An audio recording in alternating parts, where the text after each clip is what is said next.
Every character in the Cars franchise is a vehicle, mostly cars, or planes. They're all vehicles, except For the Birds. These are the birds from For the Birds, which is a short film that Pixar made to play in theaters before 2000's Monsters, Inc. In the first Cars, the birds are on a power line along the interstate, which is where they were during the short. So, normal animals do exist in the Cars universe? Not a lot of them do, but they do exist. Cruise even mentions crabs in Cars 3. But we don't see the crabs, so it could go either way. With there being real animals in the Cars universe, the question is, are the cars animals or actual cars? Because in Monster Truck Mater, during the first fight, you can see blood and pee stains on the canvas. Or who knows, it could just be ice cream that is melted a lot and stained. But if it is ice cream, how does that make sense? They're cars. They use the bathroom for oil leaks and nothing else.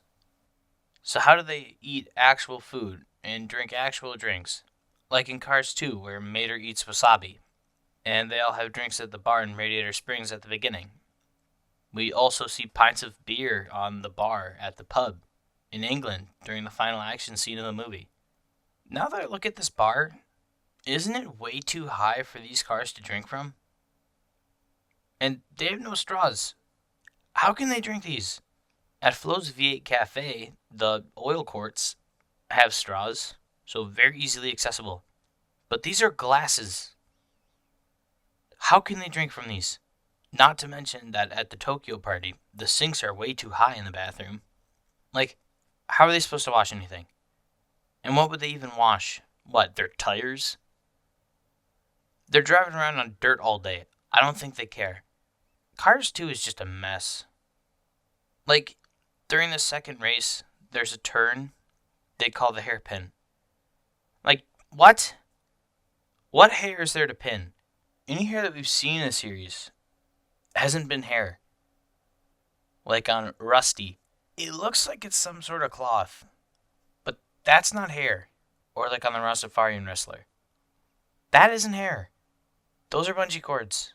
Also, after the Japan race, there's a big plot point that Mater leaves and goes back home to Radiator Springs. And how does the rest of the McQueen team find out? By notes. How does Mater write these notes?